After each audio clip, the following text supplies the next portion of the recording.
ওলে ওলে সত্য তেতা দাপর কলি চারটে যুগ। আমার ভাবুক কবি, প্রেমিক কবি, দরদী কবি অশ্বিনী গোসাই কলিযুগটাকে ধন্য বলে গেলেন। কনিষ্ঠ হইয়া হইল সর্বযুগ শ্রেষ্ঠ। মঙ্গলাচরণে কালকে আমার দাদা পাঠ করছিলেন। কত বড় ধন্য, নিজেকে বড় ভালো লাগে এই কলিতে জন্মগ্রহণ করে। সত্য গেল, তেতা গেল, দাপর গেল, সর্বশেষে কলি। আমার অশ্বিনী বলছেন ধন্য কলিযুগ ধন্য। জীবের ভূতাতে দৈন, এই যে দৈন দশা, এমন ভগবান যুগে যুগে ভগবান অবতার সাথে এসেছেন, যিনি যখন ওড়াকান্দিতে হরিরূপে অবতীর্ণ হলেন, এত বড় দয়াল, জীবের জন্য আর কোনো ভগবান ভাবিনি। রামচন্দ্র ত্রেতা যুগে কি করে গেলেন জীবের জন্য, সর্বশেষে নিমাই নদিয়ায় এলেন। আমরা নদিয়ার মানুষ ধন্য, ধন্য নিতাই চৈতন্য। এত বড় হরি নাম নিয়ে আনলেন, জীবের দ্বারে দ্বারে ছুটলেন হরি নাম দিবার জন্য। তখনকার দিনের সমাজের কিছু মানুষ এই নাম প্রতিটা জীবের দ্বারে দ্বারে পৌঁছাতে দিলেন না, কারণ নিচু জাত ছোট জাত জাতের বিচার ছিল। আমার হরিচাঁদ ঠাকুর ওড়াকান্দিতে অবতীর্ণ হয়ে বলে গেলেন, কথায় যায় ৩৬ জাতে পোশাক খাচ্ছে এক পাতে। এবার যার যেমন মন সে পায় তেমন, বঞ্চিত না হয় পোশাকে আয়না রে ভাই, সবে মিলে যাই দেখতে গুরু চাঁদে। আনন্দ সরকার কালকে শুনেছি এখানে কবি গান হবে।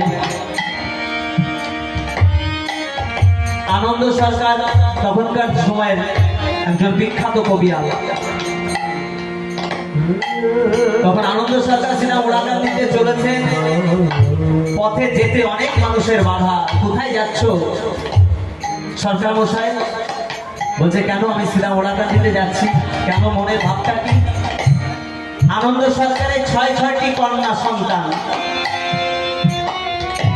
দেখলেন আমি নিমাইকে ডেকেছি, কৃষ্ণকে ডেকেছি, কোনো কিছুতে কিছু হচ্ছে না। যাই, সবাই নাকি ওড়াকান্দি হরিচাঁদ ঠাকুর ভগবান বলে। ওই ভগবানের কথা শুনে ছুটলেন।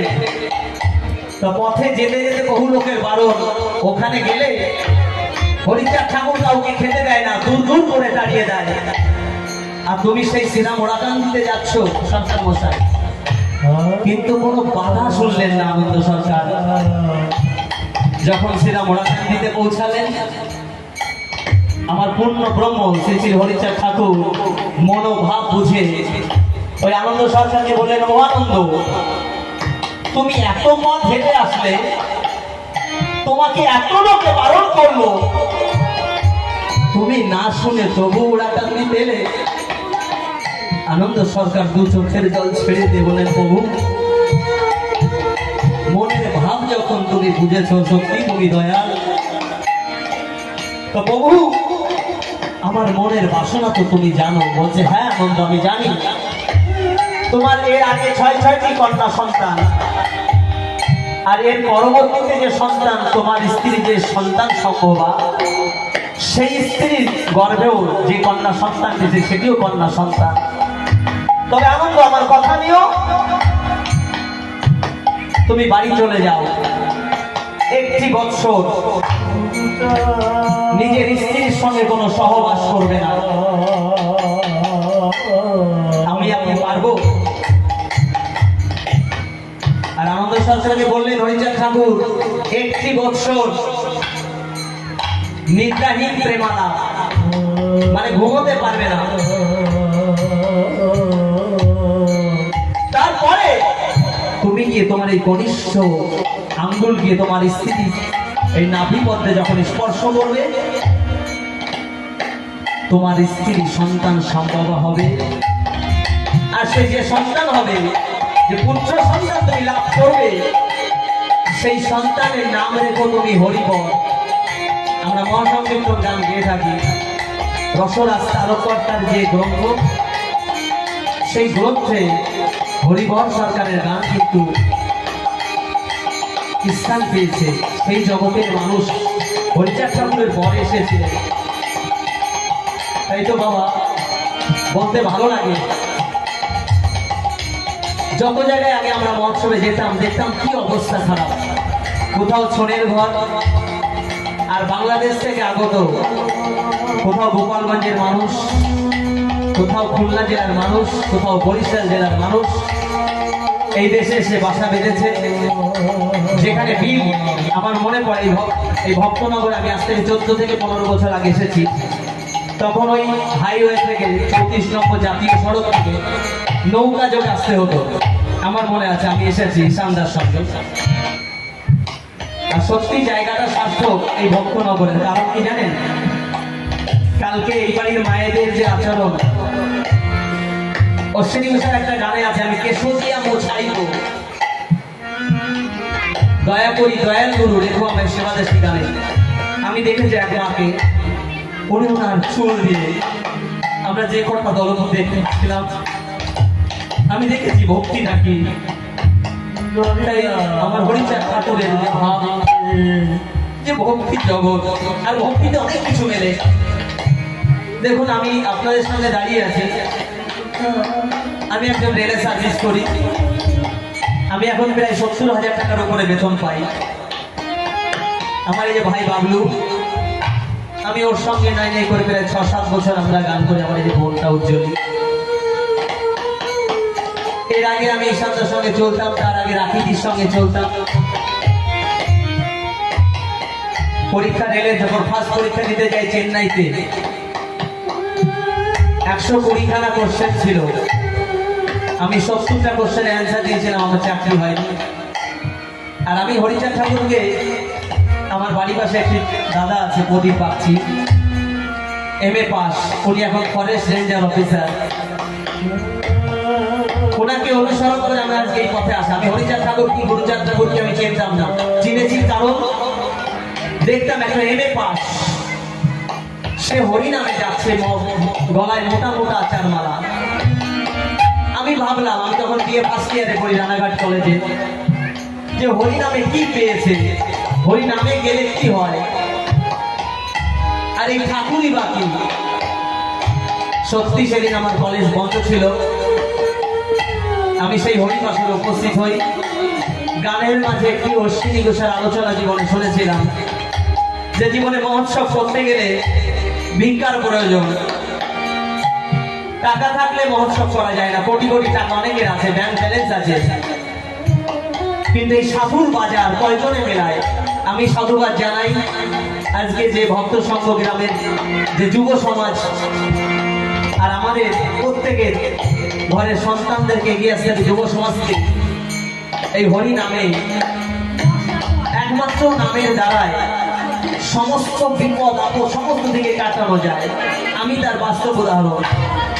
আমি যখন এই পথে নামলাম ওই দাদাকে অনুসরণ করে, আমার বন্ধু বান্ধব সব বিয়ে পাস করে গেল, কেউ কাস্টমস অফিসার হলো,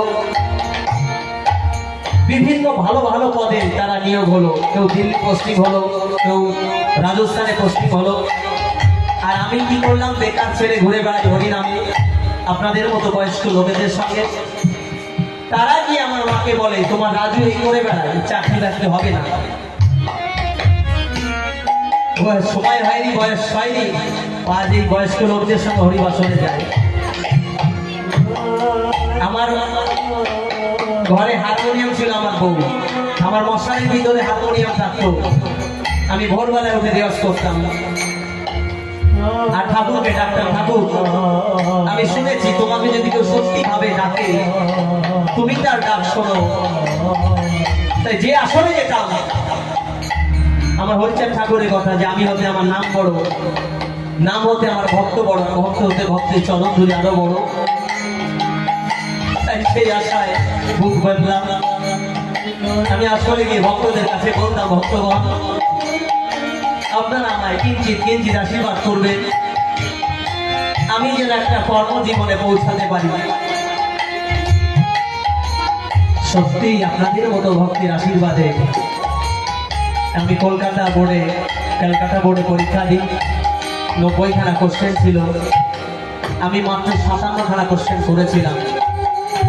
ওই 57খানা কোশ্চেন করে আজকে আপনাদের মতো ভক্তের আশীর্বাদে আমি কিন্তু রেলে চাকরি পেয়েছি।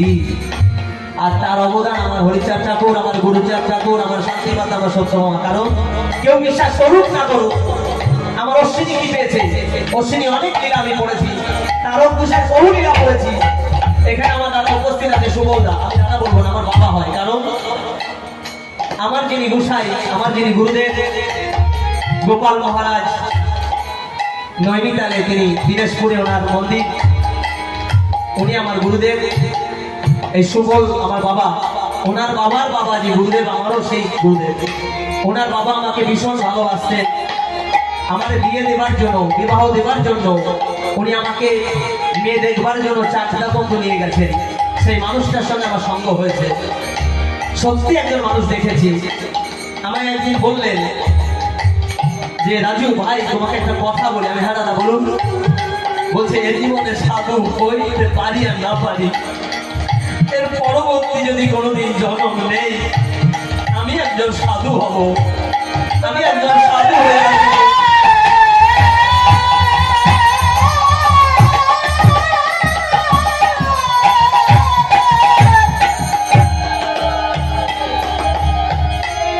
তাই ভক্তগণ, এ জীবনে কিছু হলো না, কারণ কি জানেন? পূর্ণ ষোলকলা নিয়ে এলাম।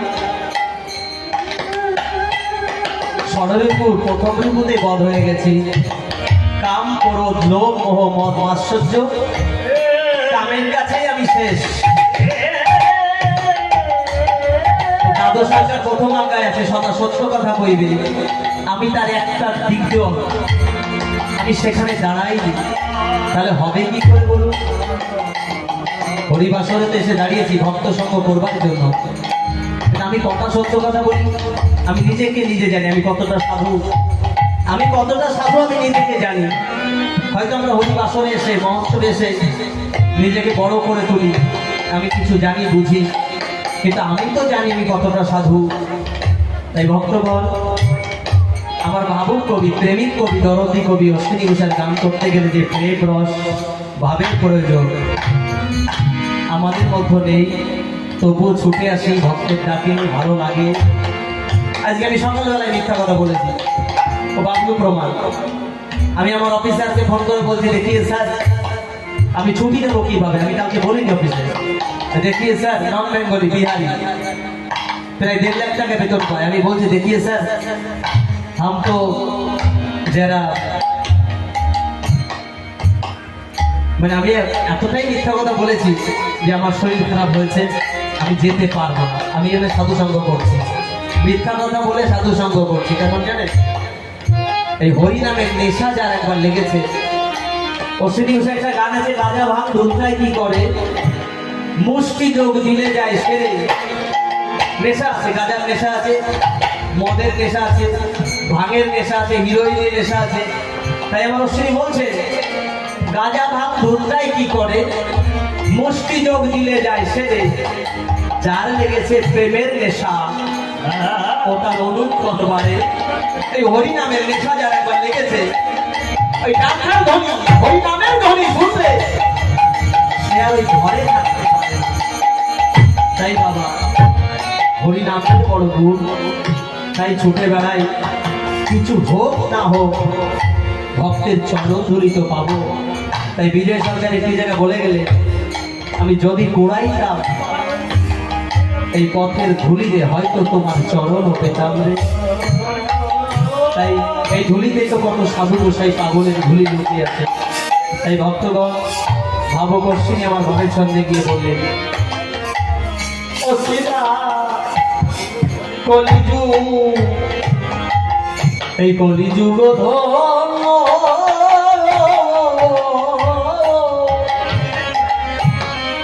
এই দিনে জীবের ঘোচাতে ধৈর্য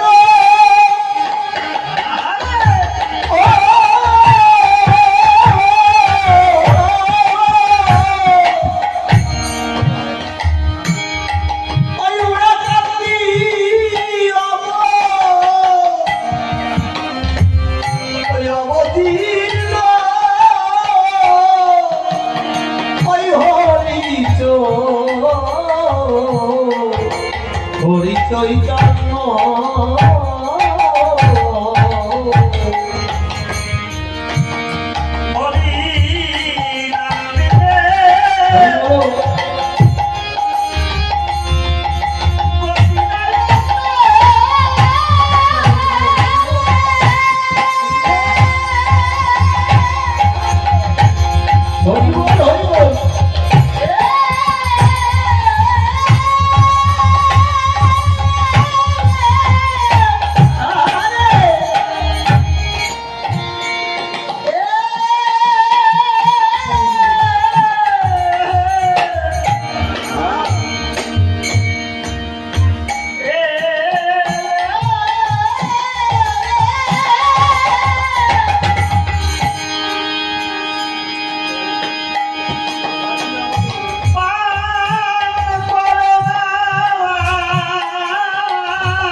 হরি বল। হ্যালো হরে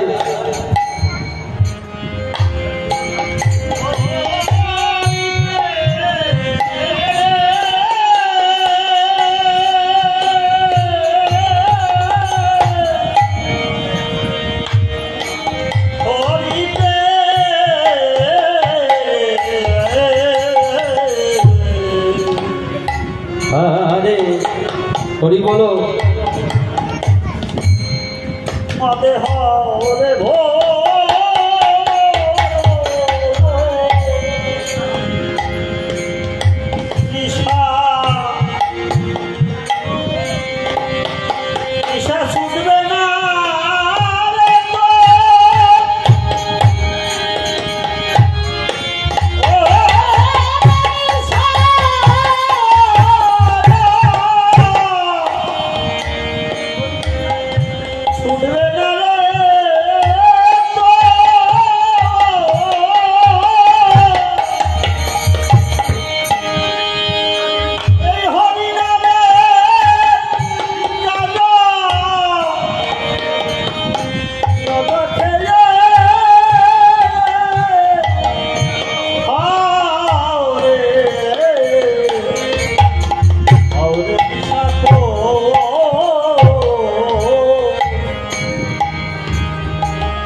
হরিতে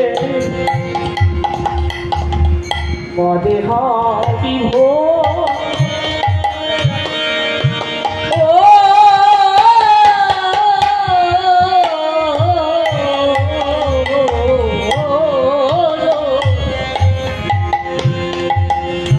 নিশা নিশা শুনবে না রে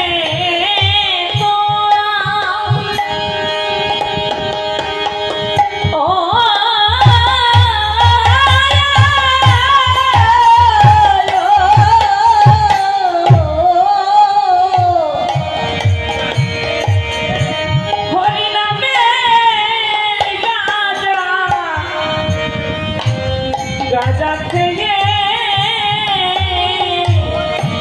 হবে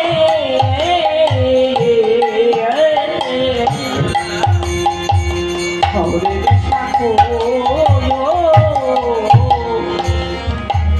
হরিতে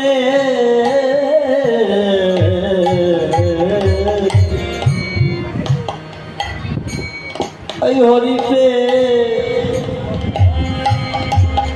তুই মদে হাও দেব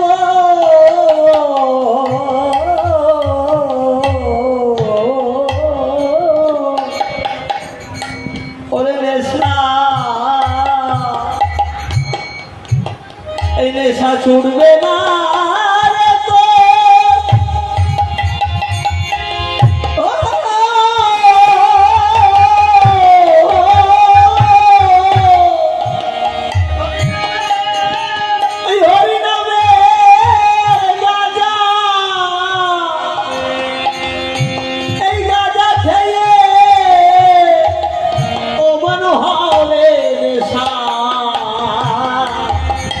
অমন হরে রে সাথ